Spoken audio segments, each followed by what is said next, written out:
अपन शुरुआत करते हैं, ज्यादा टाइम नहीं लेंगे। चलिए हाथ जोड़ेंगे सभी एक साथ।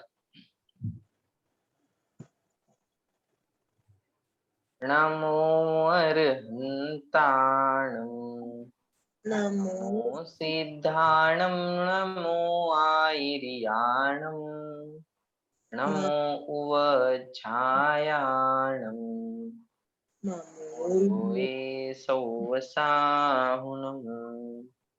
मंगलम भगवान वीरो, मंगलम गौतमो गनी, मंगलम कुंद कुंदाद्यो, जैन धर्मोस्तु मंगलम। सर्व मंगल मांगल्यम, सर्व कल्याण कारकम, प्रधानम सर्वधर्माणां, जैनम जयतु शासनम। जैनम जयतु शासनम।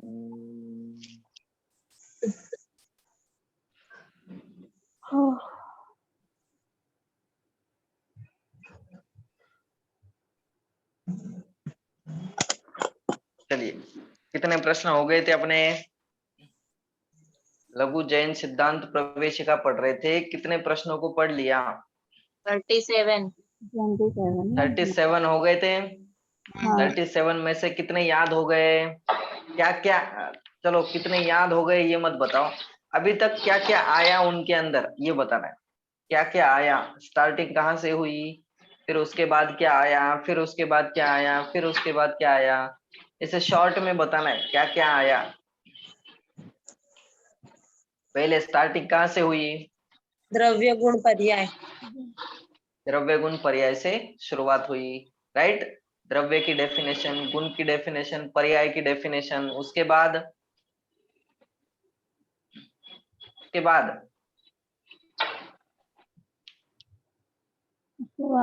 जीव द्रव्य। माइक माइक ऑन करो। उसके बाद परमाणु स्कंद और गुणों की डेफिनेशन है, कितने गुण होते हैं। नहीं, हाँ, उसके बाद गुणों की चर्चा आई, सामान्य गुण और विशेष गुण। उसके बाद गुणों की चर्चा आई कि 6 प्रकार के सामान्य गुण, विशेष गुण कौन कौन से होते हैं, ये चर्चा हो गई। गुणों की चर्चा के बाद, गुणों की चर्चा होने के बाद फिर द्रव्यों की चर्चा चालू की। फिर द्रव्य में बताया जीव द्रव्य क्या है, जीव द्रव्य के कितने भेद है, ये बातें हो गई। जीव द्रव्य के बाद फिर पुद्गलों की चर्चा शुरू हुई। वही पुद्गल क्या होता है, पुद्गल क्या होता है, तो कहाँ पुद्गल की डेफिनेशन बताई, जिसमें स्पर्श रसगंध वर्ण पाया जाए, ये पुद्गल होता है। फिर उसके भेद बता दिए, बोले स्कंद है, परमाणु है, ये उसके भेद हैं। और इनसे जो बनकर, इससे जो बनता है, बोले ये आहार वर्गना, भाषा वर्गना, मनोवर्गना, कारमान वर्गना, ये सब क्या है, ये किसके गुण है, ये क्या है, ये कौन सा द्रव्य है, कि बोले ये वर्गना वर्गना, ये सारे पुद्गल द्रव्य ही है और दूसरा कुछ नहीं है। ठीक, फिर वर्गनाओं से मिलकर के क्या बना है, कि बोले ये शरीर बने हुए हैं। तो शरीर किसकी रचना है? तो शरीर भी पुद्गलों के अंदर ही आता है। तो वर्गनाओं से ये बने, तो पुद्गल द्रव्य की चर्चा ही अभी तक चल रही थी। ये वर्गना की चर्चा हो, शरीर की चर्चा हो, तो 5 प्रकार के शरीर बता दिए। बोले औदारिक, वैक्रिय, कारमान, आहारक, तेजस, ये सारे के सारे शरीर कौन से हैं? बोले ये सब के सब पुद्गलों की रचना है। किस किसके कितने कितने शरीर हो सकते हैं, किसके कितने नहीं हो सकते, हमारे कौन कौन से शरीर है, हम जब शरीर से मुक्त हो जाते हैं, ये शरीर जब यहाँ छूट जाता है, तो हमारे साथ में कौन कौन से शरीर आते हैं, ये सारी चर्चा हमने कर ली थी। ठीक, फिर उसके बाद धर्म द्रव्य और अधर्म द्रव्य की चर्चा हम कर रहे थे, कि धर्म द्रव्य क्या होता है और अधर्म द्रव्य क्या होता है, ये भी हमने पढ़ लिया था। आई थी बात समझ में कि नहीं आई थी? छोटी छोटी सी बातें हैं, हमें तो आती है, हमें तो आती है, हमें तो आती है, और जब पूछा गया तो सब ढीले ढाले हो गए कि हमें तो कुछ भी नहीं आता है। तो ऐसा नहीं, हमें आता है ऐसा नहीं सोचना है, हमें कुछ नहीं आता है अभी, अभी और कुछ पढ़ने की जरूरत है, ये ऐसा सोचना है, फिर आगे जाना है। ठीक, तो धर्म द्रव्य और अधर्म द्रव्य, धर्म द्रव्य किसको चलाता है? धर्म द्रव्य किसको चलाता है? जो चलने में सहायक हो। मेरा प्रश्न पहले ढंग से सुनना, मैं क्या पूछ रहा हूँ, स्वयं कुछ भी गति नहीं बोलना करते है। हुए जीव और पुद्गल को। हाँ, स्वयं चलो गति वेरी गुड, करते बहुत हुए बढ़िया। जीव। क्या कहा? ऐसे परफेक्ट एकदम करेक्ट आंसर आना चाहिए। क्या कहा कि जीव द्रव्य किसको चलाता है? पहली बात तो जीव द्रव्य चलाता नहीं है। चलाता है क्या? कि नहीं। बोले नहीं चलाता। क्या करता है? निमित्त बनता है। किसको निमित्त बनेगा? कि जो जीव और पुद्गल स्वयं गमन कर रहा हो, गमन कर रहा हो, तो उनको जीव और उस जीव और पुद्गल को धर्म द्रव्य निमित्त बनता है। और रुके हुए को निमित्त है कि नहीं? अधर्म द्रव्य। रुके हुए को नहीं, बोले रुके हुए को नहीं है। जब मैं यहां से यहां गया, तो जब जा रहा था तब धर्म द्रव्य निमित्त था, और जब रुक गया तो अधर्म द्रव्य निमित्त हो गया। ये बात हमें समझना चाहिए, ठीक। और अधर्म द्रव्य बाकी द्रव्यों को क्यों नहीं रुकाता? अधर्म द्रव्य आकाश द्रव्य को, काल द्रव्य को और धर्म द्रव्य को, इन द्रव्यों को क्यों नहीं रुकाता? इन द्रव्यों को रुकने में क्यों सहायता नहीं करता? क्योंकि वो इसका आंसर बताएं। पहले से रुके हुए क्योंकि हैं। हाँ, क्या कहा? फिर से बोलो। क्योंकि उनमें क्रियावती शक्ति नहीं है। हाँ, नहीं नहीं, इसके पहले जो बोला था। पहले से वो बोले पहले से रुके हुए हैं ना, चलते फिरते नहीं है। हाँ राइट, वेरी गुड। क्या कहा? कि वो पहले से रुके हुए हैं। और धर्म द्रव्य किसको रुकने में सहायता करता है? कि बोले जो चल करके आ रहा हो, जो घूम घाम करके आ रहा हो, उसको ही रुकने में सहायता करता है, बाकी द्रव्यों को नहीं करता। धर्म तो पहले से ही रुका हुआ है, काल द्रव्य पहले से रुके हुए, आकाश द्रव्य पहले से रुके हुए, वो उनको चलाने की जरूरत नहीं है। वो चलते ही नहीं है तो उनको क्यों रुका है? वो तो पहले से रुके हुए हैं, ठीक। तो यहां तक हमारी चर्चा हो गई थी। ये छोटी छोटी बातें हैं, पर विशेषतया इसके ऊपर हमारा ध्यान आकर्षित होना चाहिए, ठीक। अब इससे समझना क्या है? हमने ये तो समझ लिया कि ये धर्म द्रव्य है, ये अधर्म द्रव्य है। अब इससे फायदा क्या हुआ हमें ये समझ करके? क्या फायदा हुआ बताओ? धर्म द्रव्य को समझ लिया हमने, पुद्गल द्रव्य को समझ लिया, तो क्यों पढ़ लिया? क्या फायदा है इससे? इसके पढ़ने से क्या फायदा है?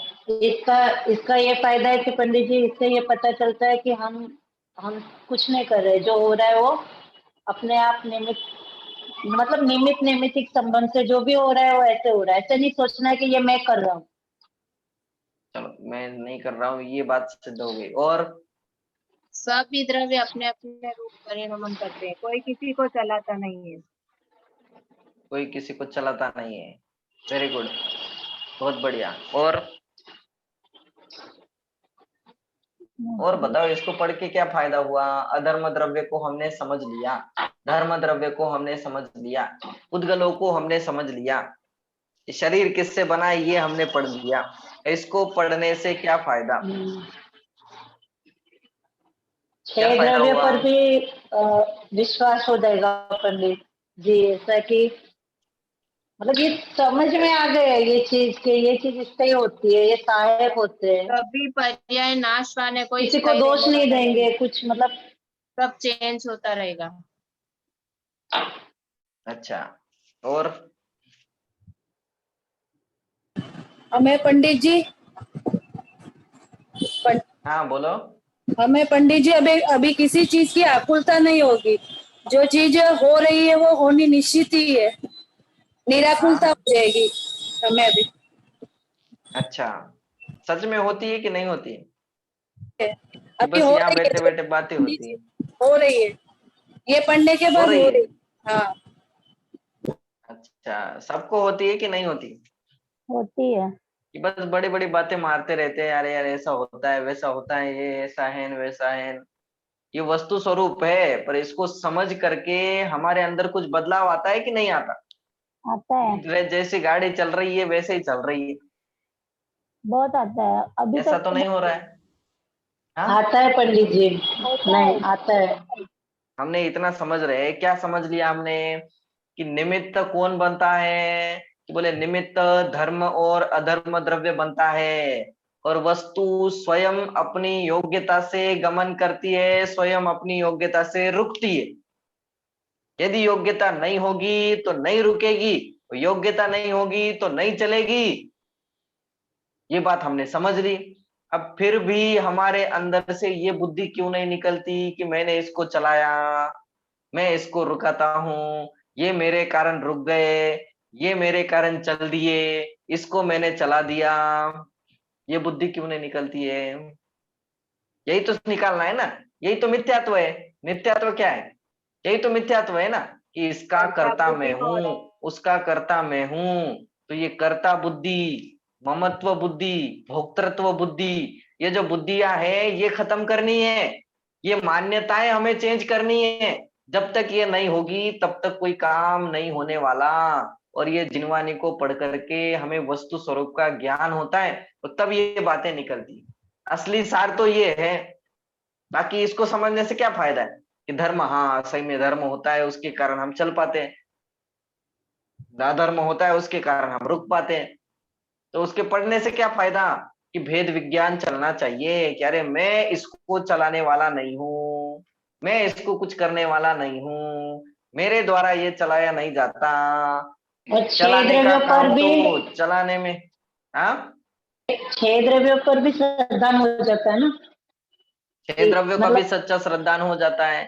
और ये छह द्रव्यों का श्रद्धान मतलब जिनवानी का सच्चा श्रद्धान, देव शास्त्र गुरु का सच्चा श्रद्धान। और जिसको ये छह द्रव्य का श्रद्धान होता है उसके उसको अपने आप अपने आत्मा का श्रद्धान हो जाता है। ठीक, तो इसलिए हमें इन द्रव्यों को समझ करके भी, अच्छे से इनको समझ करके इसके अंदर से भी भेद विज्ञान की बातें निकालने आना चाहिए। एक एक द्रव्य इतना जबरदस्त है, ये वस्तु का स्वरूप है कि वस्तु को कोई चला नहीं सकता, वस्तु को कोई बिठा नहीं सकता। वस्तु को यदि उसके अंदर स्वयं में ताकत होगी तो वो रुक जाएगी, स्वयं में ताकत नहीं होगी तो नहीं रुकेगी, कंटिन्यू चलती रहेगी चलती रहेगी चलती रहेगी, हम उसको कुछ नहीं कर सकते। आ रही बात समझ में? आप ये प्रैक्टिकल है, आजू बाजू में प्रैक्टिकल करके देख सकते हो, सारी वस्तुओं को प्रैक्टिकल करके आप देख सकते हो, तभी जाकर के विश्वास बैठना चाहिए। ठीक है, चलिए अब अगला द्रव्य है आकाश द्रव्य। कौन सा द्रव्य है? आकाश द्रव्य। इसकी डेफिनेशन तो सबको पता होगी। किसे कहते हैं आकाश द्रव्य? जो जो जीवाधिक 5 इंद्रियों को मतलब जगह देता है उसे आकाश द्रव्य कहते हैं। कितने द्रव्यों को? 5। 5। 5 द्रव्यों को, राइट। देखिए क्या लिखा है यहाँ, जो जीवादिक, जीवादिक पांचों द्रव्यों को रहने के लिए स्थान देता है, स्थान देता है, उसे आकाश द्रव्य कहते हैं। आई बात समझ में? अब इसको थोड़ा अपन हमें डीप में जाना है और थोड़ा इसको इसका ऑपरेशन करना है। क्या ऑपरेशन करना है? क्या कहा यहाँ कि जो 5 द्रव्यों को रहने के लिए स्थान देता है। आकाश द्रव्य को किसने स्थान दिया फिर? आकाश द्रव्य को कोई स्थान देता है कि नहीं देता है? तो वो किसके ऊपर टिका हुआ है? आकाश द्रव्य भी तो टिका हुआ है ना, तो वो किसके ऊपर टिका हुआ है? बाकी 5 द्रव्य तो समझ में आया कि आकाश के ऊपर टिके हुए हैं, और आकाश किसके ऊपर टिका हुआ है? मेरा प्रश्न तो ये है, आकाश द्रव्य को किसने स्थान दिया? किसने स्थान दिया? आवाज नहीं आ रही लीला जी, किसने स्थान दिया? बोलो जगदीश भैया, आकाश द्रव्य किसके ऊपर टिका हुआ है? नहीं पंडित जी, हाँ, किसी पे नहीं। किसी पे नहीं। Very good.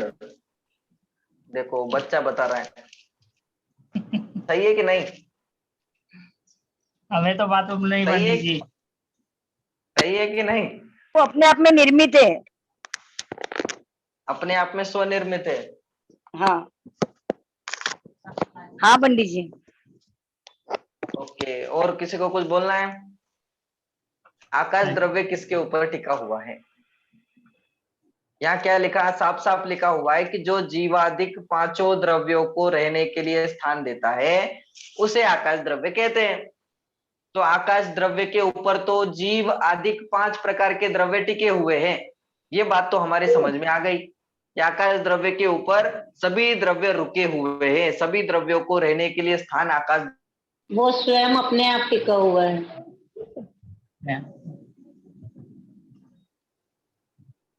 पंडित जी आकाश को किसने स्थान दिया? कोई देता है कि नहीं देता है? कितना सिंपल प्रश्न है। पंडित जी वो इतना सोच रहे स्वयं हो आप। पंडित जी स्वयं अपने आप पर ही टिका हुआ है, वो स्वतंत्र स्वयं है। अपने आप पर टिका हुआ है। कैसे? पंडित जी हाँ बोलो। मैंने ऐसा क्यों बोला वो बताऊं? हाँ बोलो। क्योंकि आकाश द्रव्य में सब रहते हैं और पूरे द्रव्यों में विश्व बनता है और सब चीज खत्म होने के बाद में आकाश किसके ऊपर रहेगा?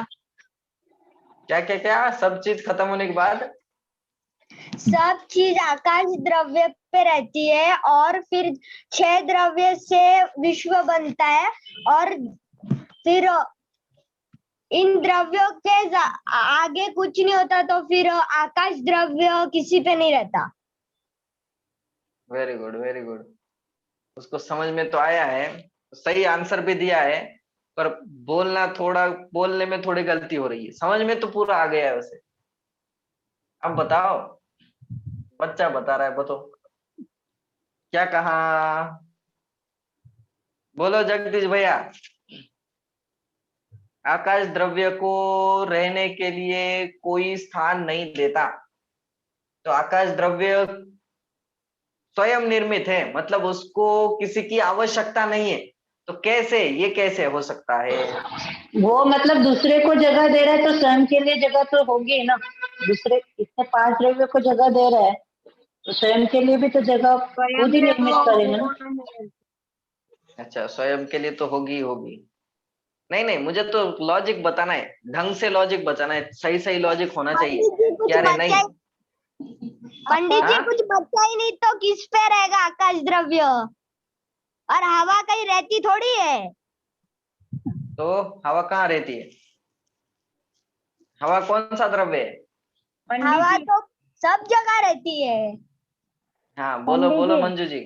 हाँ होंगे पता नहीं, लेकिन 5 द्रव्य आकाश को ऐसा कुछ। पंडित पांचों जी द्रव्य 5 द्रव्य आकाश को जगह देते ऐसा। नहीं नहीं नहीं नहीं नहीं, ये तो सब उल्टा पुल्टा हो जाएगा, ऐसे नहीं। पंडित जी अनादि हाँ से है ना, आकाश द्रव्य तो अनादि से है, किसी ने इसे बनाया नहीं है। अच्छा, और बाकी द्रव्य बनाए हुए हैं। बनाए हुए नहीं, मतलब ये इनका तो कर्ता कोई नहीं है, अपने आप अनादि से है ना ये तो। अच्छा अच्छा, अनादि से है, इसलिए हाँ किसी के ऊपर टिके हुए नहीं है। हाँ इनका आकाश द्रव्य में खुद को टिकाने की शक्ति है। वो पुद्गल परमाणु सभी ऐसी शक्ति लेके ही बने हुए हैं।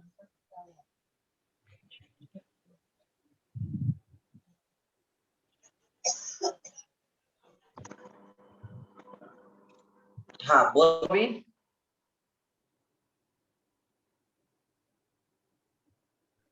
माइक माइक ऑन करो, माइक ऑन करो। हेलो हेलो, आवाज आ रही है? हाँ बोलिए पंडित जी। हाँ आ रही है। हाँ हाँ हाँ बोलो कविता जी, क्या बोल रहे थे?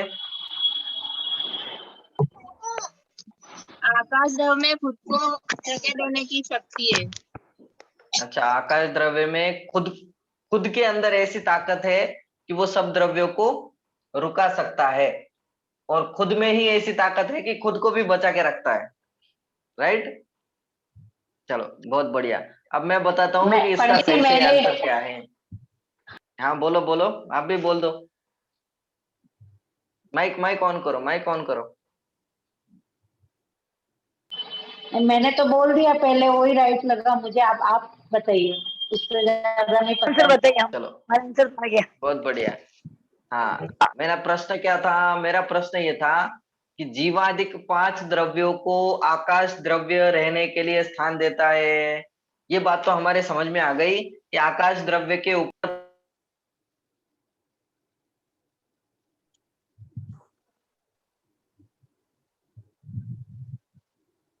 आकाश द्रव्य के ऊपर पांचों के पांचों द्रव्य टिके हुए हैं। ये बात तो हमारी समझ में आई, पर आकाश द्रव्य किसके ऊपर टिका हुआ है? तो कहते हैं आकाश द्रव्य को टिकने के लिए किसी की आवश्यकता नहीं होती। क्यों नहीं होती आवश्यकता? मेरा प्रश्न तो ये था कि आवश्यकता क्यों नहीं होती है? क्यों नहीं होती उसको आवश्यकता? उसमें ऐसी क्या ताकत है, उसमें ऐसी क्या पावर है कि दूसरे किसी की आवश्यकता ही नहीं है? वो तो स्वयं अपने आप ऐसा टिका हुआ है। मतलब आकाश कितना बड़ा है? कितना बड़ा है? सब द्रव्यों में कौन सा द्रव्य सबसे बड़ा है? सब द्रव्यों में कौन सा द्रव्य सबसे बड़ा है? आकाश द्रव्य। आकाश द्रव्य बड़ा है।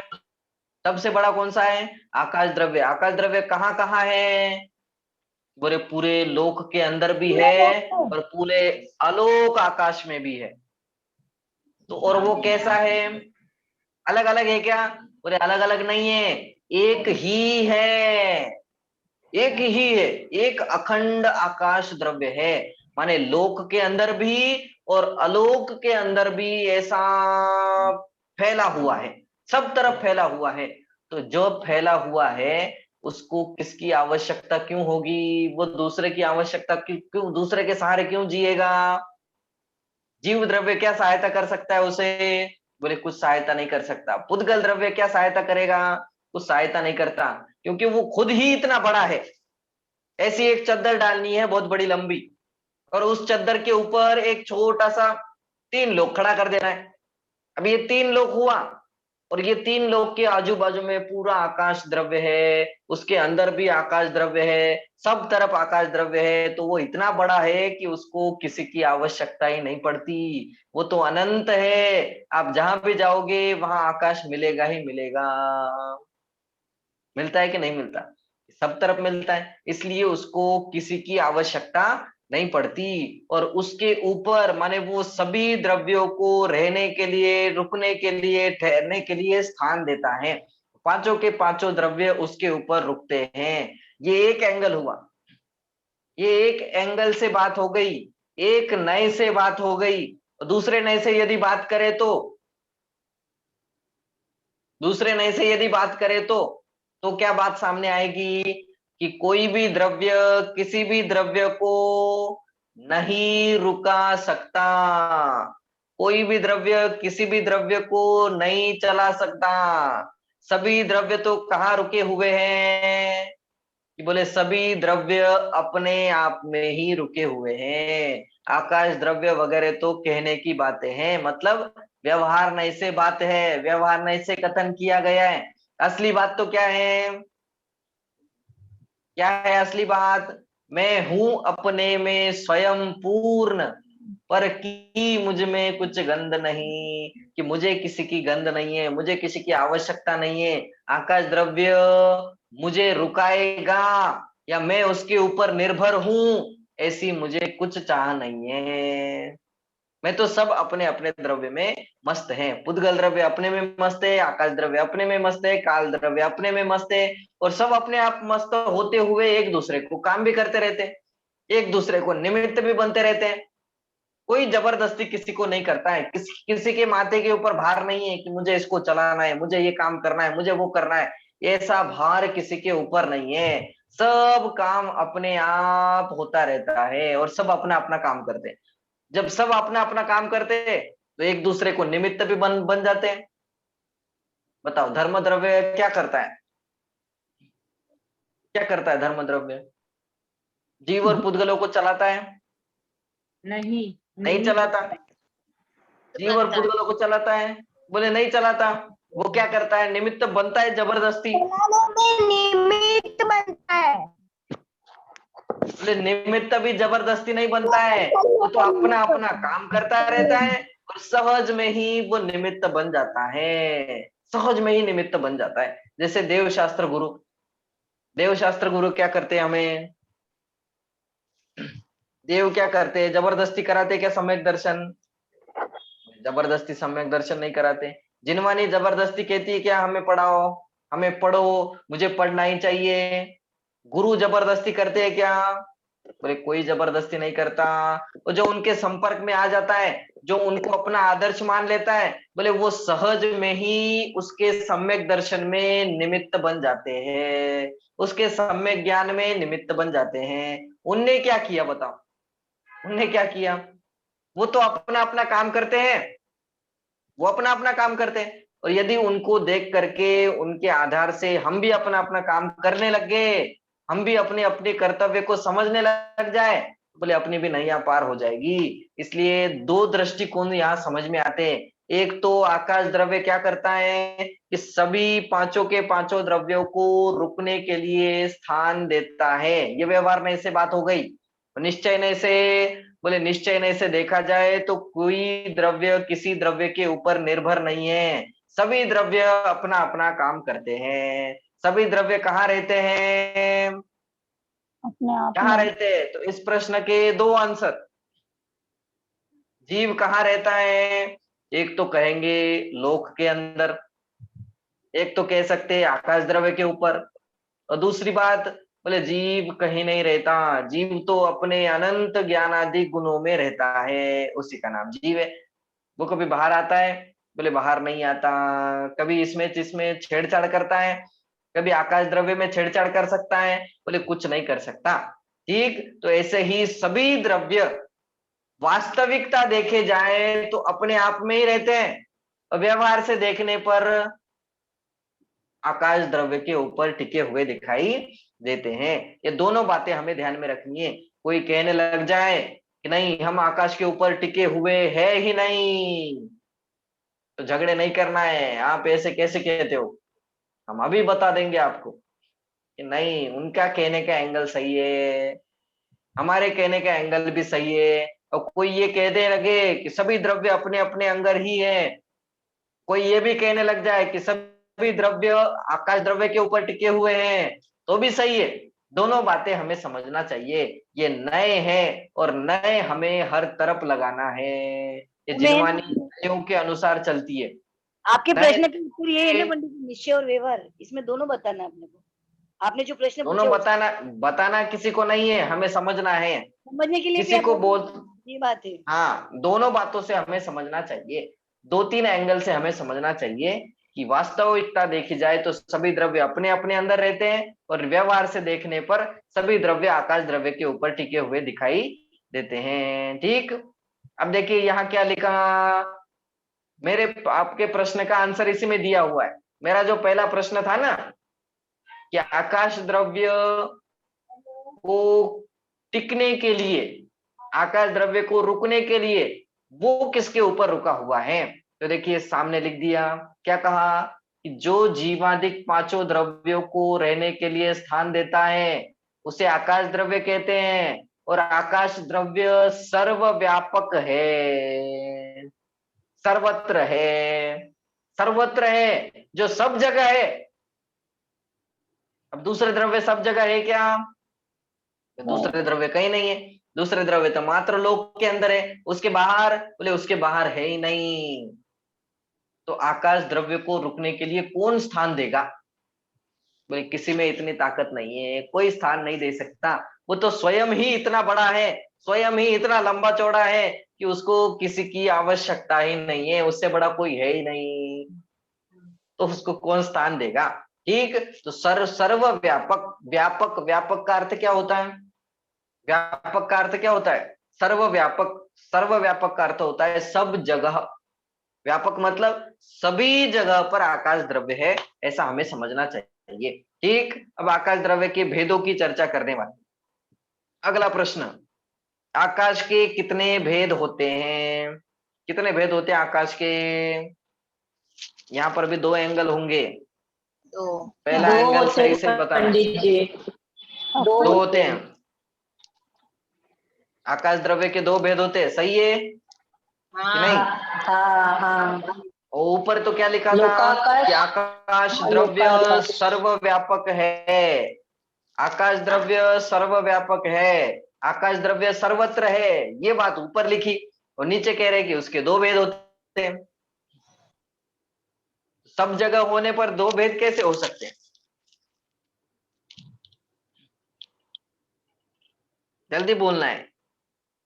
एक जगह तो आपने कह रहे हैं कि बताया था ना, आकाश द्रव्य, आपने बताया था ना पंडित जी कि लोक आकाश मतलब जो होता है वो ये जो नक्शा बना हुआ होता है, और बाकी बाहर बाहर पूरा आलोक आकाश होता है। हाँ उस तो वही हिसाब तो से मैं पूछ रहा हूं ना। तो आकाश द्रव्य के भेद तो देखिए, ऊपर तो क्या लिखा कि आकाश द्रव्य सर्वत्र फैला हुआ है, आकाश द्रव्य तो एक अखंड द्रव्य है। और नीचे कह रहे कि इसके दो भेद है। तो दो भेद किस अपेक्षा से हैं? और आकाश द्रव्य अखंड है कि दो दो प्रकार का है? एक ही है, आकाश द्रव्य तो लोकाकाश अखंड के अंदर है उसे लोकाकाश कहते हैं, और जो बाहर है लोक के उसको बोलते हैं अलोकाकाश। Very good very good. मतलब समझ में आ रहा है आपको। क्या कहा? आकाश द्रव्य क्या कहा? क्या कहा? बोले आकाश द्रव्य तो एक अखंड द्रव्य है, उसका कोई भेद नहीं है, वो एक है, एक, उसकी ज्यादा संख्या नहीं है, वो दो नहीं है, वो तीन नहीं है, वो चार नहीं है। जैसे जीव कितने हैं? बोले अनंत है। पुद्गल कितने हैं? अनंत अनंत है। आकाश द्रव्य कितना है? बोले आकाश द्रव्य एक है। धर्म द्रव्य एक ही है, अधर्म द्रव्य भी एक ही है। और काल द्रव्य, बोले काल द्रव्य असंख्यात है। ये सारी संख्या याद है आपको कि नहीं? तो आकाश द्रव्य कितना है? बोले वास्तविकता देखी जाए, निश्चय से देखा जाए, यथार्थतया देखा जाए तो आकाश द्रव्य एक अखंड द्रव्य है, उसका कोई भेद नहीं है क्या? बोले नहीं है। तो यहाँ भेद क्यों किए गए? क्यों किए गए? देखिए नीचे लिखा है, यद्यपि आकाश एक ही अखंड द्रव्य है। क्या लिखा है? यद्यपि आकाश एक ही अखंड द्रव्य है, उसके कोई भेद नहीं है। फिर भी भेद क्यों किए? कि भेद किए नहीं, भेद होते नहीं है, वो तो समझने के लिए दर्शाए गए हैं बस, समझने के लिए बताए गए हैं बस। बाकी आकाश द्रव्य के कोई भेद नहीं है। वो तो हमारी समझ में आ जाए कि अरे आकाश के जितने भाग में, वहां डेफिनेशन भी दी होगी, देखिए क्या लिखी है, तथापि छह द्रव्यों की उपस्थिति व अनुपस्थिति के कारण उसके लोकाकाश व अलोक आकाश ये दो भेद हो जाते हैं। जहां छह द्रव्य रहते हैं उसे लोक आकाश कहते हैं, और जितने भागों में छह द्रव्य नहीं है उसे अलोक आकाश कह देते हैं। अरे बात समझ में? आकाश तो एक अखंड द्रव्य है। जैसे ये आकाश द्रव्य है, ये पूरा आकाश द्रव्य है, एकदम अखंड पूरा आकाश द्रव्य है। अब क्या किया कि अब इसके ऊपर ये खड़ा कर दिया, ये खड़ा कर दिया। अब यहाँ क्या रहता है कि बोले इतने भागों में छह प्रकार के द्रव्य रहते हैं। तो जितने भागों में छह प्रकार के द्रव्य रहते हैं, तो आकाश कहाँ कहाँ है कि बोले इसके अंदर भी है और इसके साइड में भी है, दोनों तरफ है ना। तो दोनों तरफ है मतलब दो हो गए क्या कि दो नहीं हुए। तो आकाश के जितने भागों में छह द्रव्य रहते हैं उसे लोक आकाश कहते हैं, और आकाश के जितने भागों में छह द्रव्य नहीं रहते उसे अलोक आकाश कह देते हैं। ठीक है? अरे बात समझ में? नहीं तो कोई दो भेद समझ ले, ऐसा नहीं होता। यहाँ लिखा है साफ साफ, छह द्रव्य की उपस्थिति, उपस्थिति मतलब होना, उपस्थित होना। तो जहां जहां छह द्रव्य की उपस्थिति है उसे लोक आकाश कहेंगे, और जहां जहां छह द्रव्य की अनुपस्थिति है, अनुपस्थिति है छह द्रव्य की मतलब पांच द्रव्य की, पांच द्रव्य की अनुपस्थिति है, उसे कहेंगे अलोक आकाश। ये दोनों बातें हो गई। आई समझ में कि नहीं आई? और लोक के बाहर, और ये जो पांच द्रव्य है वो मात्र लोक आकाश के अंदर ही रहते हैं, इसके अलावा बाहर कोई भी द्रव्य नहीं जाता। बाहर मात्र एक ही द्रव्य है, कौन सा? आकाश द्रव्य। और दूसरा क्या होता है बाहर? और दूसरा क्या होता है बाहर? और क्या होता वात होगा? वलय वात वलय। नहीं नहीं, वात वलय भी बॉर्डर है, बॉर्डर। तीनों लोकों की बॉर्डर मतलब वात वलय। वात वलयों के बाहर भी देखना है। और क्या होता होगा? अनंत पुद्गल परमाणु। नहीं, पुद्गल परमाणु तो अंदर ही होंगे ना, वो तो पुद्गल द्रव्य है। वो पुद्गल बाहर कैसे जा सकते हैं? तो पुद्गल द्रव्य है ना, परमाणु मतलब एक एक परमाणु हाँ। मतलब पुद्गल द्रव्य। तो वो पुद्गल द्रव्य लोक आकाश के अंदर ही होंगे, वो बाहर कैसे जाएंगे? वो बाहर चले गए तो सब गड़बड़ हो जाएगी। तो बाहर और क्या होता है? कौन सा कलर होता होगा बाहर? काला कलर होता होगा ना, कि नहीं? काला। काला होता होगा। हाँ, अंदर तो चमक रहा है, और बाहर क्या होता होगा? कौन सा कलर होता होगा? सब काला काला होता होगा कि नहीं? नहीं, कलर होगा तो पुद्गल द्रव्य हो जाएगा।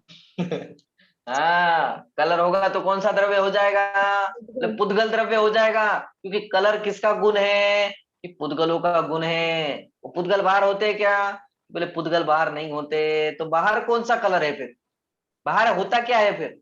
बोले कुछ नहीं होता है, आकाश द्रव्य मात्र होता है। आकाश द्रव्य का कोई कलर वलर कुछ नहीं होता है।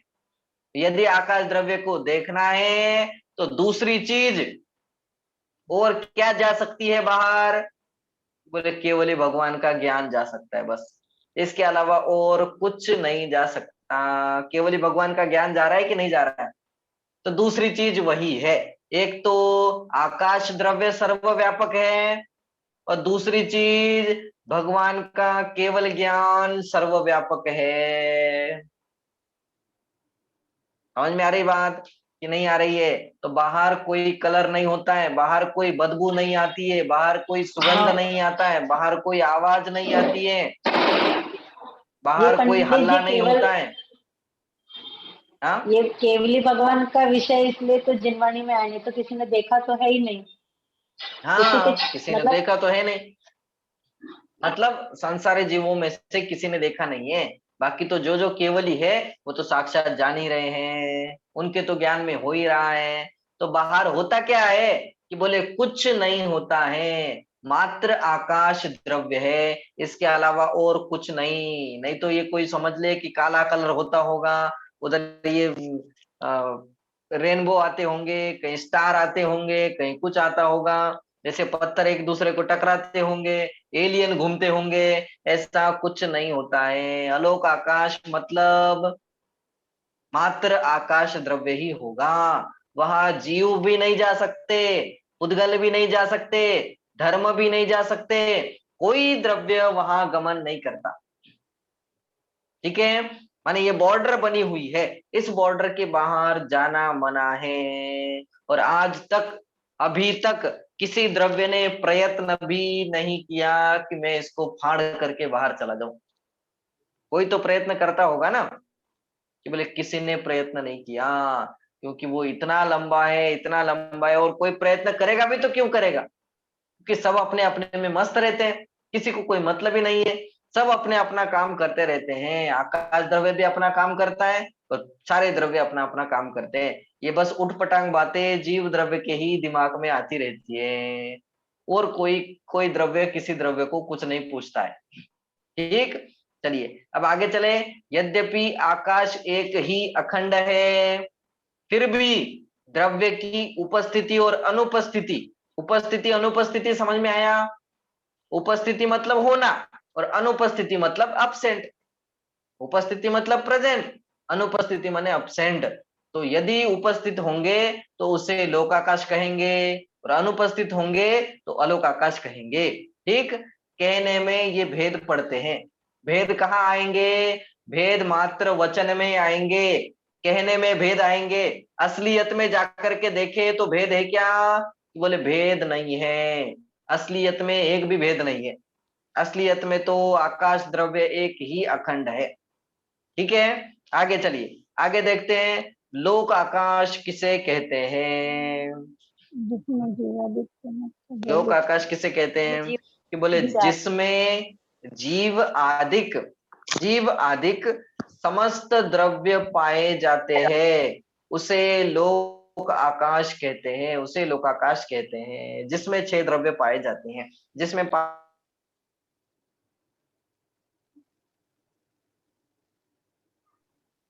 जिसमें कितने द्रव्य पाए जाते हैं?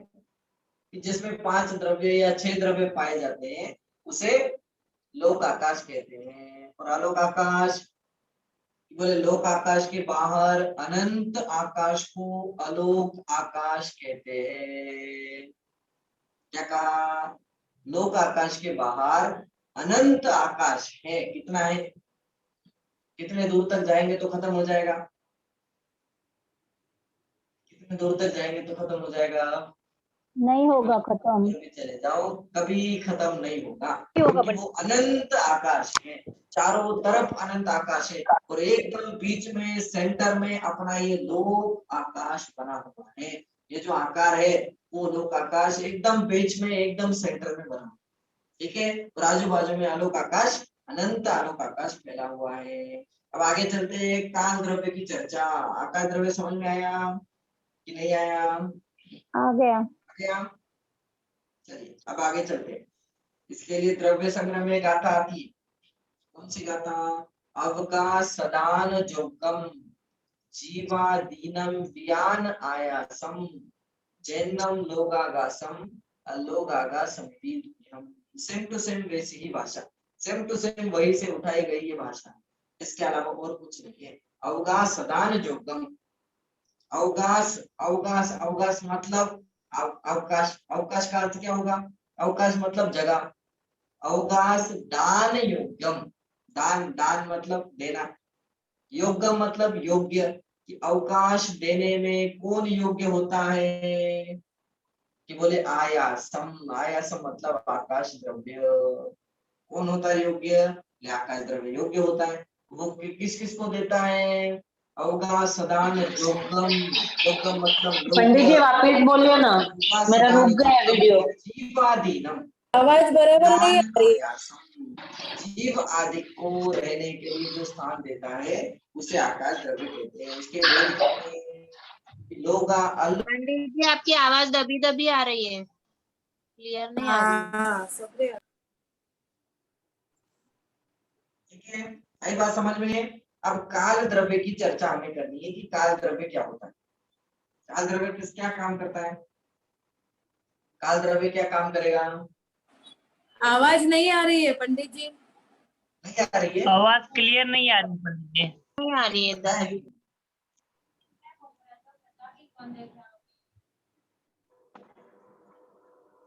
हेलो, अब आ रही है आवाज? हाँ हेलो, आ रही है अब आवाज? नहीं। हाँ आ रही है। आ रही है? हाँ हाँ फोन आ रहे बीच बीच में बहुत सारे। चलिए कोई बात नहीं, समझ में आई बात। लोक आकाश और आलोक आकाश ये उसके 2 भेद होते हैं। यहां तक किसी को कोई दिक्कत? ये तो सबको पहले से ही याद है, इसको कोई याद करने की आवश्यकता नहीं है। और मैं ये नहीं कह रहा हूं कि यही यही लाइन रट्टा मारो, इसमें जो लिखा हुआ है वही लाइन रट्टा होनी चाहिए, ऐसा नहीं। आपको जो समझ में आया वो बात आपको बतानी है, ठीक है। वो बात हमारे दिमाग में क्लियर होनी चाहिए। अब आगे चलते, काल द्रव्य किसे कहते हैं? किसे कहते हैं काल द्रव्य? काल द्रव्य की चर्चा भी हमने बहुत की है। काल द्रव्य का अर्थ क्या होता है? में परिणमन कराते हैं, ये काल कहते हैं। हाँ? क्या जो क्या क्या? द्रव्यों में, जो द्रव्यों में परिवर्तन परिणमन कराते हैं उसे काल कहते हैं। Very good. परिवर्तन कराते हैं, परिवर्तन कराता है काल द्रव्य। निमित्त बनता है। हाँ, निमित्त बनता है। वीडियो ऑन करो सभी। क्या कहा? निमित्त परिवर्तन बनता है। कराता है कि नहीं? निमित्त बनता है। चलो वेरी गुड, बहुत बढ़िया। तो यही यही तो मेन शब्द था। कि जो सभी द्रव्यों के परिवर्तन में निमित्त बनता है उसे काल द्रव्य कहते हैं। देखिए यहाँ क्या लिखा, अपनी अपनी अवस्था रूप से स्वयं परिणमते हुए। अपनी अपनी अवस्था रूप से, शब्द थोड़े कठिन है और बहुत सिंपल है, हम रोज बोलते हैं। क्या कहा, अपनी अपनी अवस्था रूप से, मतलब अवस्था रूप से मतलब कि अपने अपने स्वभाव के अनुरूप अपना अपना जो जो काम है, पंडित जी अपना एक अपना मिनट, जैसा स्वभाव है। हाँ बोलो,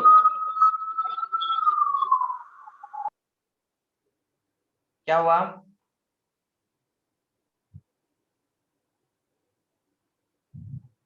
क्या हुआ?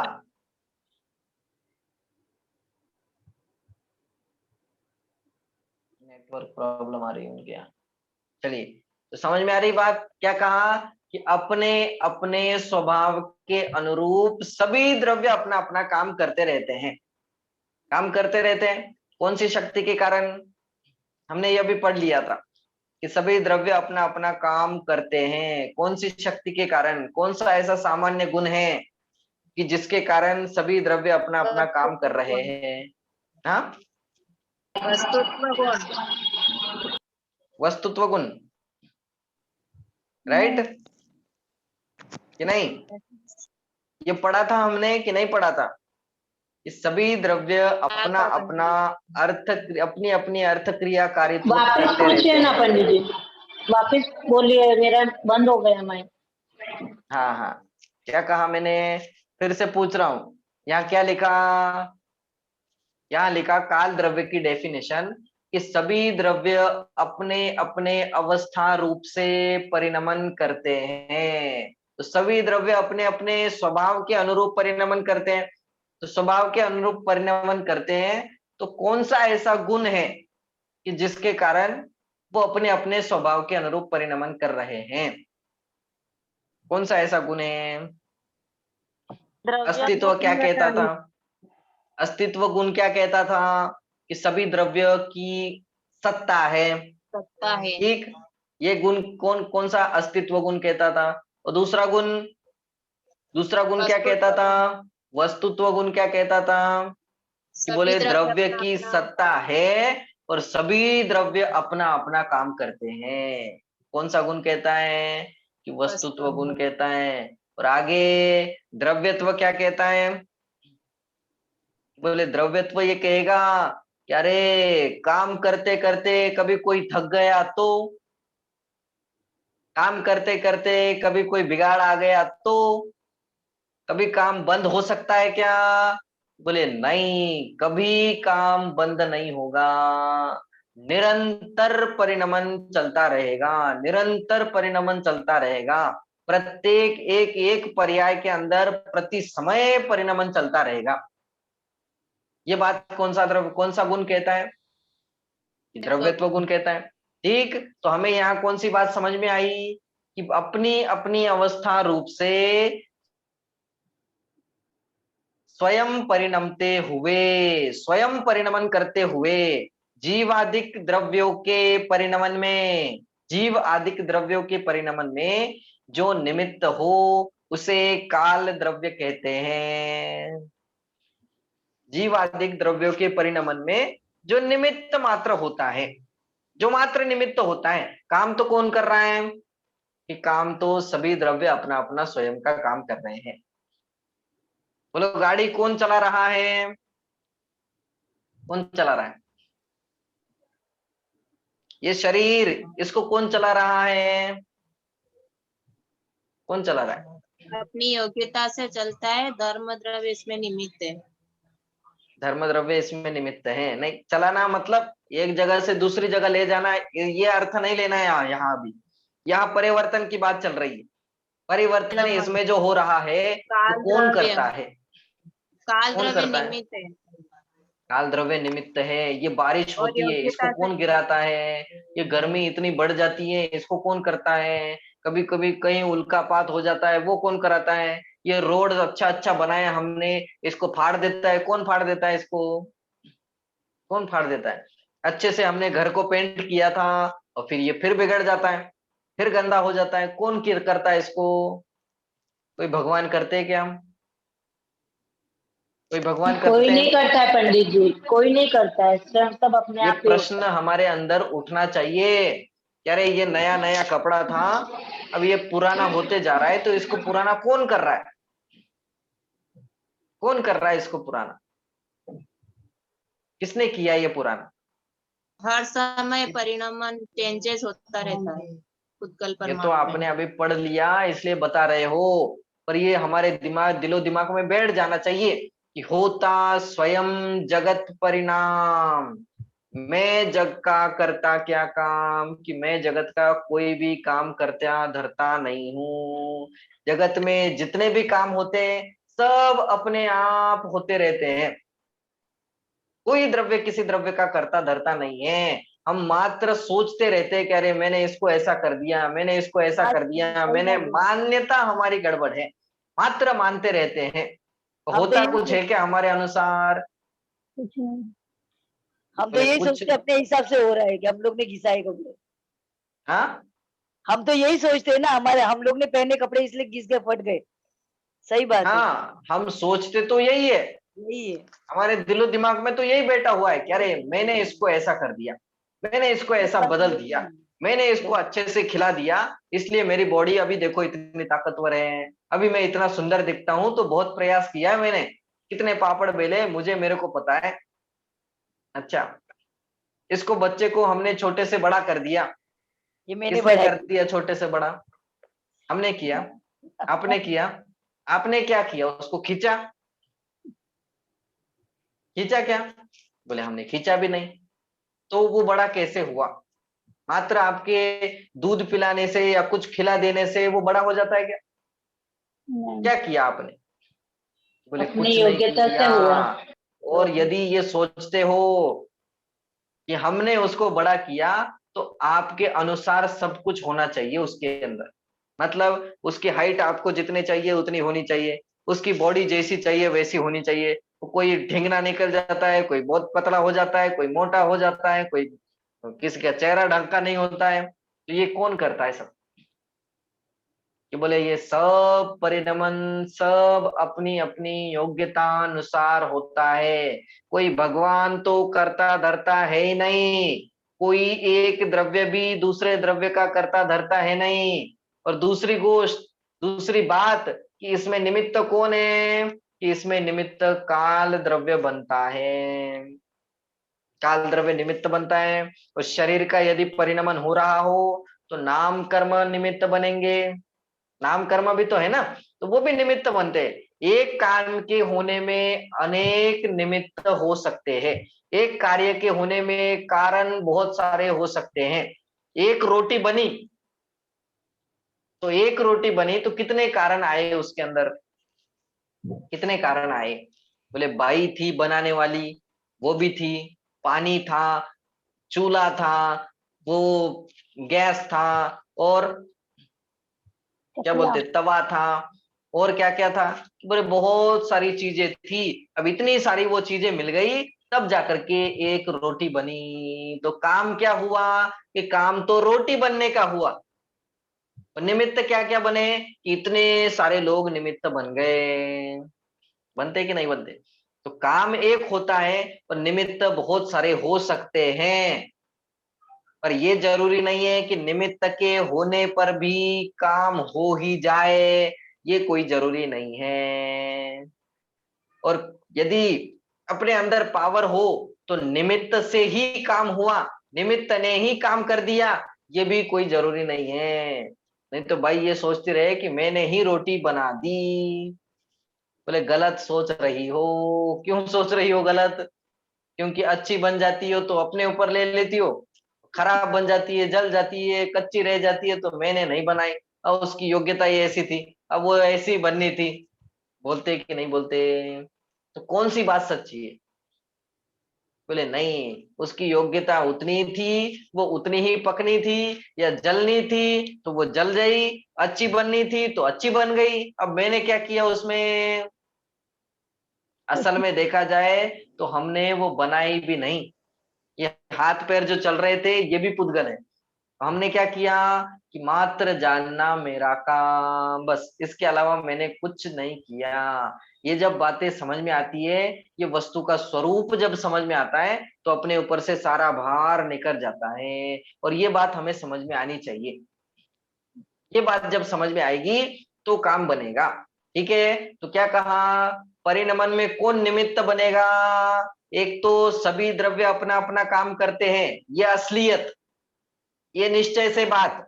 दूसरी बात कि बोले इन सब में निमित्त बनता है काल द्रव्य। कैसे निमित्त बनेगा काल द्रव्य? तो काल द्रव्य के दो भेद होते हैं। कितने भेद होते हैं? काल द्रव्य के कथनी में, असल में नहीं। असल में तो काल द्रव्य एक एक है, और उसके कितने प्रकार के हैं? बोले असंख्यात है। काल द्रव्य कितने हैं? काल द्रव्यों की संख्या असंख्यात है, पूरे लोक आकाश में फैले हुए हैं, पूरे लोक आकाश के एक एक प्रदेश के ऊपर फैले हुए हैं। ठीक है, वो कैसे दिखते हैं? वो कि एक एक उद्गल परमाणु के समान। असंख्यात क्यों कहा गया? क्या मतलब काल द्रव्य को असंख्यात क्यों कहा गया? कैसे वो बताइए। असंख्यात उसकी संख्या है, संख्या। जैसे जीव द्रव्य कितने हैं? तो जीव द्रव्य, मैं एक जीव द्रव्य हूं, आप एक जीव द्रव्य हो, तो कितने हो गए? 1 2 3 4 ऐसे गिनते हैं ना। तो गिनती के अनुसार यदि देखा जाए तो काल द्रव्य की संख्या असंख्यात है। कितने हैं काल द्रव्य? काल द्रव्य असंख्यात है। वो कौन सा काल द्रव्य, मतलब कौन सा काल द्रव्य किस द्रव्य को कार्य में निमित्त बनता है? कौन सा काल द्रव्य किस द्रव्य को कार्य में निमित्त बनेगा? बोले सभी प्रकार के काल द्रव्य सभी द्रव्यों के परिणमन में सहज रूप से निमित्त बनते हैं, सहज रूप से निमित्त बनते हैं। आई बात समझ में कि नहीं आ रही है? देखिए फिर से अपन समझने की कोशिश करते हैं। यहाँ क्या कहा, देखिए यहाँ क्या लिखा, काल द्रव्य किसे कहते हैं? तो कहा अपनी अपनी अवस्था रूप से स्वयं परिणमन करते हुए जीवादि द्रव्यों के परिणमन में जो निमित्त हो उसे काल द्रव्य कहते हैं। जैसे कुम्हार के चाक को घूमने के लिए लोहे की किली, कुम्हार के चाक को घूमने के लिए लोहे की किली निमित्त होती है, मात्र निमित्त बनती है। वो घुमाती है क्या? कुम्हार के चाक को घुमाती है क्या? बोले वो नहीं घुमाती, वो मात्र निमित्त बनती है। वैसे ही सेम टू सेम काल द्रव्य भी निमित्त बनता है। कैसे निमित्त बनेगा? तो दो प्रकार के उसके भेद होते हैं, एक तो निश्चय काल, एक व्यवहार काल। एक तो निश्चय काल, एक व्यवहार काल। ठीक है, देखिए यहाँ लिखा काल के कितने भेद हैं? काल के भेद कितने हैं? बोले काल के दो भेद होते हैं, एक तो निश्चय काल, दूसरा व्यवहार काल। अब ये क्या होता है, ये निश्चय व्यवहार यहाँ पर भी आ गया। तो देखिए निश्चय काल की क्या डेफिनेशन दी, काल द्रव्य को निश्चय काल कहते हैं तथा लोक आकाश के एक एक प्रदेश पर एक एक काल द्रव्य स्थित है। क्या कहा? लोया सप देसे एक एक केजे ठियाहु इक्का रैनाणम राशि मिव ते कालानु असंख्य दवानी। मतलब असंख्य दवानी वो असंख्यात द्रव्य है। अब काल द्रव्य को थोड़ा ध्यान से सुनना, 2 मिनट में अपन खत्म कर देंगे। काल द्रव्य की क्या डेफिनेशन है, क्या कहना क्या चाहते हैं, काल द्रव्य करता क्या है? छह पांचों प्रकार के द्रव्य है। पांचों प्रकार के द्रव्य को बातें समझ में आ गई आपको? कौन सा द्रव्य को कौन से द्रव्य को निमित्त बनता है, ये बात हमारे सब समझ में आ गई। अब काल द्रव्य को हमें समझना है कि काल द्रव्य क्या करेगा। काल का अर्थ क्या होता है? काल का अर्थ होता है समय, काल का अर्थ होता है टाइम। ठीक है, तो काल द्रव्य कैसा है? तो हमने देख लिया था कि जैसे पुद्गल परमाणु है वैसा ही वो दिखता है, और लोक आकाश के एक एक प्रदेश के ऊपर स्थित है। लोक आकाश, पूरे लोक आकाश के अंदर एक एक प्रदेश के ऊपर स्थित है। ठीक है, अब क्या करेगा वो, क्या करेगा कि बोले वो एक एक जो काल द्रव्य है ना, वो एक एक जो काल द्रव्य है, वो एक एक काल द्रव्य स्वयं अपना अपना परिणमन कर रहा है। स्वयं अपना अपना परिणमन कर रहा है, उसके अंदर भी प्रति समय अनंत पर्याय निकलती है और अनंत पर्याय का व्यय भी हो जाता है। तो उसके अंदर जो स्वयं का परिणमन चल रहा है, बोले वो पुद्गल द्रव्य, वो जो काल द्रव्य है वो निश्चय काल है। वो क्या है? वो निश्चय काल है। ठीक है। और दूसरी बात, व्यवहार काल क्या होता है? व्यवहार काल क्या होता है कि बोले एक समय, 1 मिनट, 2 घंटा, 3 घंटे, 4 घंटे, अपन ये बोलते हैं ना, ये क्या है? ये भी तो टाइम है ना, टाइम, समय, काल, ये भी तो काल है। 1 महीना, 2 दिन, 4 दिन, 1 सप्ताह, 1 साल, अनंत काल, ये काल काल काल कह रहे हैं ना अपन, तो ये भी तो काल द्रव्य है ना, ये तो काल की पर्याय है ना, ये भी तो, ये हमारे समझ में आती है बस। वो काल द्रव्य जो स्वयं परिणमन कर रहा है वो हमें समझ में नहीं आता। नहीं तो मैं इससे बड़ा हूं, ये आपने कैसे कह दिया? कैसे कह दिया बताओ कि मैं इससे बड़ा हूं, ये मेरा छोटा लड़का है, ये मेरा बड़ा लड़का है, ये कैसे कह दिया? समय से कहते हैं, टाइम टाइम से कैसे पता कहते हैं? चलता है। टाइम से भी पता चलेगा ना। तो ये 2 साल का बीच में गैप है, बोले ये 2 साल से इससे बड़ा है, तो ये 2 साल, 2 साल का मतलब क्या होता है? बोले ये व्यवहार काल है। और ये परिवर्तन हुआ ना 2 साल में, क्या क्या परिवर्तन हो गया? बोले 2 साल में बहुत लंबा लंबा परिवर्तन हो गया, वो दिखता इतना था अब इतना बड़ा हो गया। हुआ कि नहीं हुआ? तो ये परिवर्तन जो हुआ उसमें सहज रूप से काल निमित्त बनता है। क्या होता है? सहज रूप से काल निमित्त बनता है। अभी हमने नए कपड़े लाए, नए कपड़े लाए, अब नए कपड़े लाए तो इसमें पुराने होने का, पुराना होना ये कब से स्टार्ट होता है? कब से स्टार्ट होगा? प्रति समय सबसे जब बोले से प्रति समय हो रहा है, प्रति समय हो रहा है। वो हमें दिखाई दे रहा है क्या? कि बोले वो दिखाई नहीं देता है, वो हमारी समझ में नहीं आता है। और वो पुराना कब से हो रहा है? कि बोले नया तो वो एक समय के लिए था बस। नया कितने समय के लिए था? बोले एक समय के लिए था, फिर वो पर्याय चली गई, फिर दूसरी आ गई। और दूसरे एंगल से देखा जाए तो कि प्रति समय नया ही है, वो प्रति समय पुराना भी हो रहा है। तो छोटी छोटी बदलाव तो कंटिन्यू होते हैं, उसमें तो काल द्रव्य निमित्त है ही। पर जब वो बड़ा हो जाता है, एकदम थोड़ा सा पुराना लगने लगता है, हमें जब दिखाई देता है, तो वो पुराना कब हुआ? कि 1 महीने बाद, या 1 हफ्ता बाद, कि 1 साल बाद, पंडित जी, तब जाकर के हमें दिखाई दिया। दिखाई कब दिया? कि तब जाकर के दिखाई पंडित दिया। जी, तो ये भी टाइम निकल गया ना बीच में। तो ये जहां जहां टाइम आएगा वो काल द्रव्य ही है, ये समझना चाहिए। बोलिए, बोलो। कुछ नहीं बोल रहे पंडित जी, वो बोल रहे हैं जब कोई वस्तु बनती है ना तभी से पुराना होना स्टार्ट हो जाती है। दुकान से नहीं होता हाँ पंडित जी। हाँ, तो वो नहीं है ही नहीं।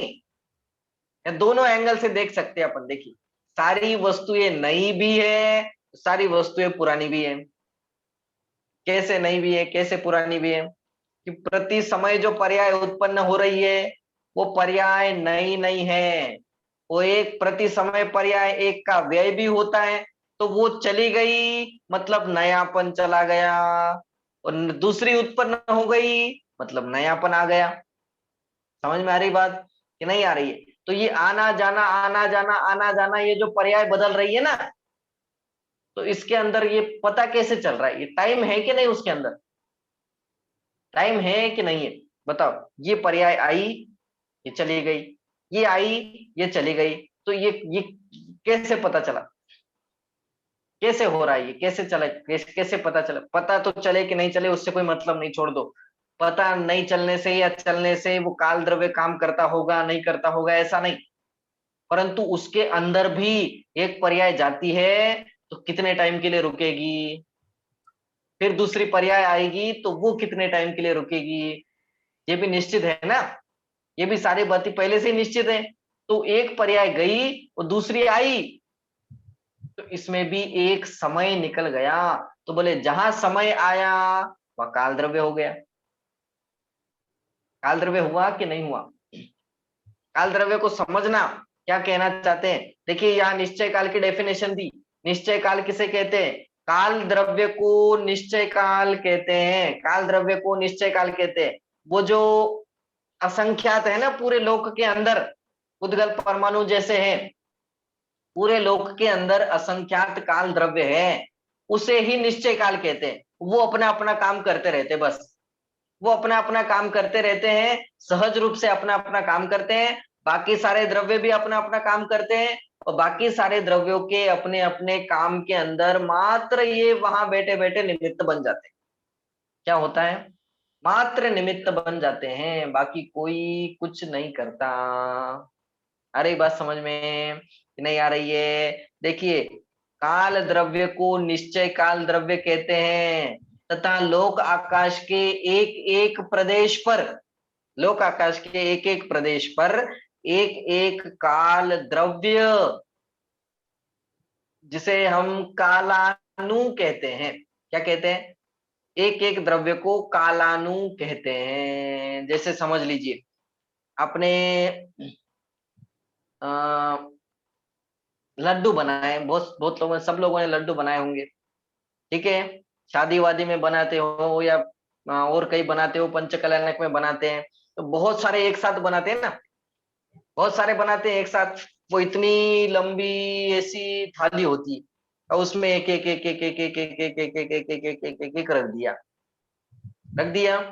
अब वो लड्डू, मतलब एक एक लड्डू, इसका अर्थ ये समझना कि वो एक एक लड्डू एक एक काल द्रव्य है। क्या है वो? एक एक लड्डू एक एक काल द्रव्य है। और ये थाली, मतलब ये थाली का अर्थ है ये पूरा लोक आकाश। थाली का अर्थ क्या है? थाली का अर्थ है पूरा लोक आकाश, ठीक है। तो पूरे लोक आकाश के अंदर ऐसे कितने लड्डू है? लड्डू मतलब कितने काल द्रव्य हैं? बोले ऐसे असंख्यात काल द्रव्य हैं। कितने काल द्रव्य है? कि असंख्यात काल द्रव्य है। अब एक एक एक एक एक एक एक एक एक एक एक एक ऐसे चिपकाते जाओ, तो ऐसे असंख्यात काल द्रव्य लोक आकाश के अंदर बैठे हुए हैं। अब आ रही बात समझ में? तो ये कैसे बैठे हैं? रैनानम राशि इव, उदाहरण दिया, उदाहरण देकर के समझाया। क्या कहा? रैनानम राशि इव मतलब रत्नों की राशि के जैसे, रत्नों की राशि के प्रमाण। मतलब कि एक, आप हमें क्या करना है कि एक खजीने का डब्बा लेना है। खजीने का डब्बा लेते हैं। अब खजीने के डिब्बे में बहुत सारे रत्न डालने हैं, बहुत सारे रत्न डाल दिए और उसको गाड़ दिया। अब गाड़ने के बाद अब 1000 साल बाद फिर से निकालना है उसको, तो वो रत्न एक दूसरे के अंदर मिल गए होंगे ना, कि नहीं मिले होंगे? मिले होंगे कि नहीं? 1000 साल हो गए, 1000 सालों तक वो जमीन में ही थे, तो वो रत्न एक दूसरे के अंदर मिल गए होंगे कि नहीं मिले होंगे? नहीं मिले पंडित जी। नहीं मिले। एक दूसरे के नहीं अंदर मिले? नहीं मिलेंगे एक दूसरे के अंदर, 1000 साल के अंदर भी नहीं मिले? नहीं मिलेंगे। बोले नहीं मिले। क्यों नहीं मिले? क्योंकि वो अलग अलग है। अब मिलेंगे तो कैसे मिलेंगे? ठीक है, ये तो उदाहरण है, ये तो पुद्गल द्रव्य है। पुद्गल द्रव्य में कुछ ना कुछ हो सकता है, शायद कभी मिल भी सकते हैं। पुद्गल द्रव्य है, पुद्गल के परमाणु अलग अलग हो जाए और एक दूसरे के अंदर मिल भी जाए, तो ये तो उदाहरण के लिए बताया। परंतु ऐसे ही हमें समझना चाहिए कि ये एक एक एक एक एक एक एक एक जो कालानु हमें बिठाए थे ना, बोले वो कितने टाइम बाद एक दूसरे के अंदर मिल जाएंगे? बोले कितना भी टाइम हो जाए वो कालानु नहीं मिल सकते, वो अलग अलग ही रहेंगे, और अलग अलग रह करके ही सब द्रव्यों के परिवर्तन में निमित्त बनते हैं। समझ में आ रही बात? वो लड्डू एक दूसरे में नहीं मिलेंगे, वो कालानु एक दूसरे के अंदर नहीं मिलेंगे, वो अलग अलग ही रहेंगे, और वो असंख्यात संख्या कंटिन्यू बनी रहेगी। वो पुद्गल जैसा नहीं है कि इनका बंद हो गया, स्कंद बन गया, ऐसा नहीं होता है। ये कालानु की एक विशेषता होती है कि वो अलग अलग ही सिंगल सिंगल रहते हैं, ये परिवार बनाते नहीं है। ठीक, आगे देखिए, आगे क्या कहा, बात समझ में आ रही है कि नहीं? अब एक प्रश्न और बचा है, व्यवहार काल किसे कहते हैं? व्यवहार काल किसे कहेंगे?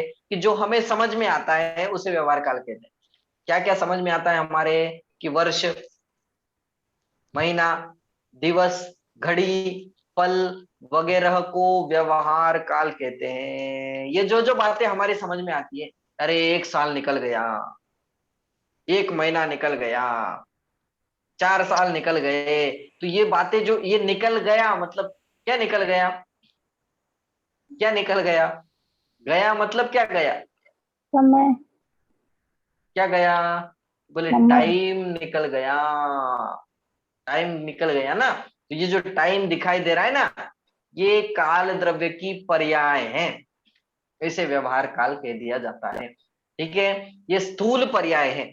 स्थूल पर्याय है, एक होती है सूक्ष्म पर्याय, एक होती है स्थूल पर्याय।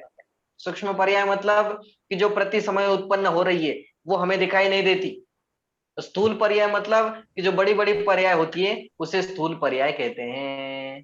ठीक है, तो ये बात हमारे समझ में आई कि नहीं आई। अब एक प्रश्न और, उसका आंसर मुझे देना है और फिर अपन आगे जाएंगे। ठीक है, यहीं विराम लेंगे। दिशा जी आंसर देना मुझे, क्या कहा, काल द्रव्य तो सभी द्रव्यों के परिणमन में निमित्त होता है, राइट, सभी द्रव्यों के परिणमन में निमित्त होता है। वो रहता कहाँ है, कि लोक आकाश के अंदर। कहाँ रहता है काल द्रव्य, कि लोक आकाश के अंदर ही मात्र है। ठीक है, और अलोक आकाश में, कि अलोक आकाश में तो बस आलोक आकाश ही है। ठीक, आलोक आकाश है मतलब आकाश द्रव्य ही है। तो दूसरी बात, अब आलोक आकाश में काल द्रव्य है क्या, बोले आलोक आकाश में काल द्रव्य नहीं है। पर आलोक आकाश में परिवर्तन हो रहा है कि नहीं हो रहा है, उस आकाश द्रव्य के अंदर परिवर्तन हो रहा है कि नहीं हो रहा है, नहीं हो रहा है। नहीं हो रहा है। नहीं, हो रहा है इसमें पंडित जी। कुछ है ही नहीं।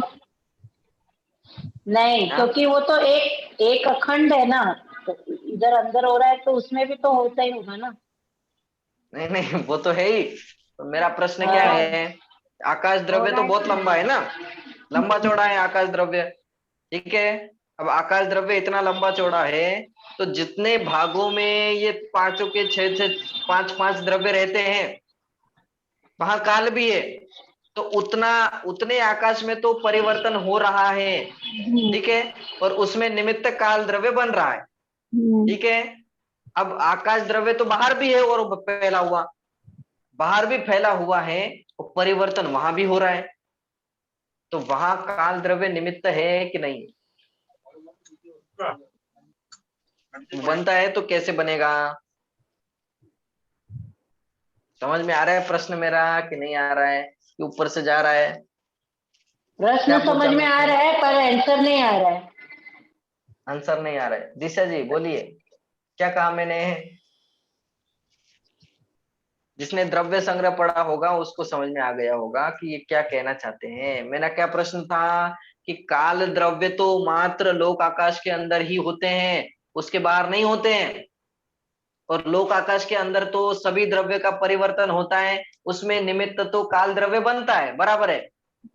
पर बाहर भी तो आकाश द्रव्य है ना, तो बाहर भी आकाश द्रव्य है, और आकाश द्रव्य के अंदर सामान्य गुण है, इसलिए वो परिवर्तन तो करता है। तो उसके परिवर्तन में काल द्रव्य निमित्त बनता है कि नहीं बनता है। समझ में आ रही बात कि नहीं आ रही, क्या उत्तर होगा, बोलो। दिशा आवाज दीदी नहीं आ आप रही, बताओ, दिशा दीदी आप बताओ, हम लोग को तो आता है। रहते हैं ना। आवाज छह आवाज नहीं द्रव्य। आ रही आप। हाँ,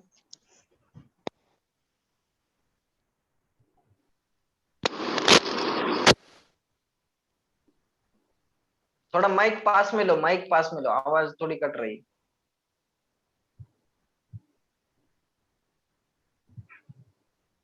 नहीं नहीं आ रही है वो, अब ये निकाल दो, ईयरफोन निकाल दो। 6 द्रव्य लोकाकाश में ही होते हैं ना, लोकाकाश के हाँ बाहर होंगे। हाँ, 6 द्रव्य लोक आकाश के अंदर ही होते हैं। तो हाँ। लोक आकाश के अंदर धर्म द्रव्य, अधर्म द्रव्य, पुद्गल द्रव्य, जीव द्रव्य, उन सब के परिवर्तन में निमित्त काल द्रव्य तो बन रहा है, बराबर है। और लोक आकाश, आकाश द्रव्य लोक के अंदर भी है। तो जितने लोक के अंदर जितना आकाश है उसके परिवर्तन में काल द्रव्य निमित्त बन रहा है, ये तो बात हमारे समझ में आती है। पर जितने, अब लोक के अंदर जितना आकाश है उसमें समझ में आई, अब लोक के बाहर जितना आकाश है बोले उसमें परिवर्तन तो हो रहा है, पर उसमें काल द्रव्य निमित्त है कि नहीं है? तो होगा तो कैसे निमित्त बनेगा? काल द्रव्य कैसे निमित्त बनेगा? बाहर में निमित्त बनेगा कि नहीं बनेगा?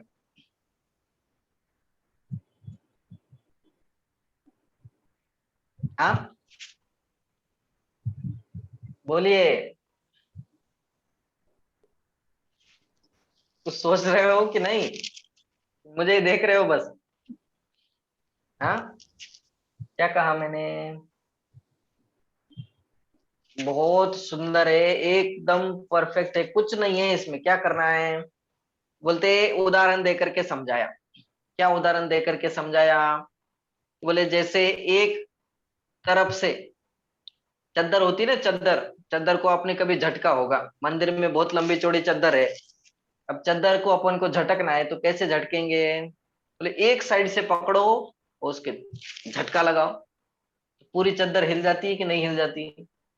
बोले पूरी चद्दर हिल जाती है। ऐसे ही सेम टू सेम मात्र लोक आकाश के अंदर ही काल द्रव्य हैं, फिर भी इतनी पावर रखते हैं कि वो एक एंगल को पकड़ लिया उनने और पूरा, जैसे चद्दर पूरी हिल गई तो वो यहाँ बैठ करके ही, आकाश द्रव्य तो पूरा है ना, आकाश द्रव्य तो अखंड है, उसमें कोई भेद नहीं है। तो पूरे लोक आकाश में भी और पूरे अलोक आकाश में भी वो निमित्त बनते हैं। कौन? पंडित जी काल मैंने भी तो द्रव्य। यही बोला पहले आंसर, हाँ तो एक वही तो मैं अखंड बोल है रहा तो। हूँ ना। हाँ तो हाँ मेरा तो राइट एक है। अखंड है तो वो सही है।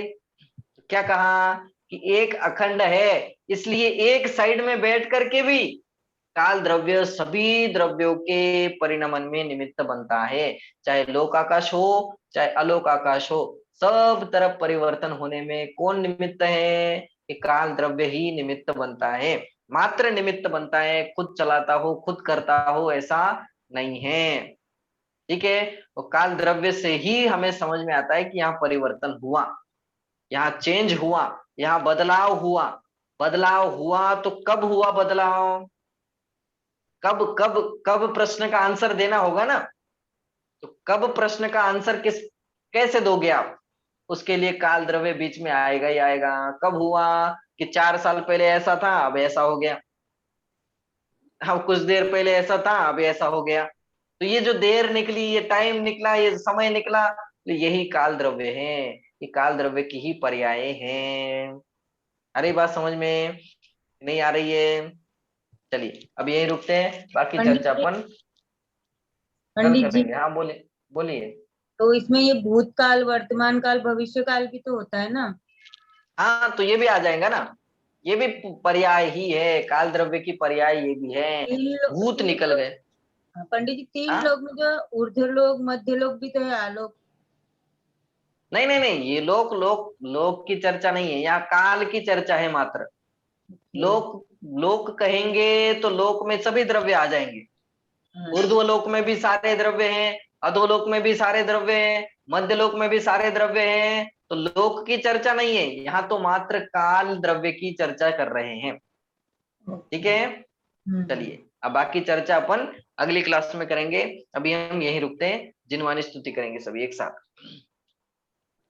जावानी के ज्ञान से सूझे लोकालोक, सोवानी मस्तक नमो सदा देत हूँ रोक, सदा देत हूँ रोक।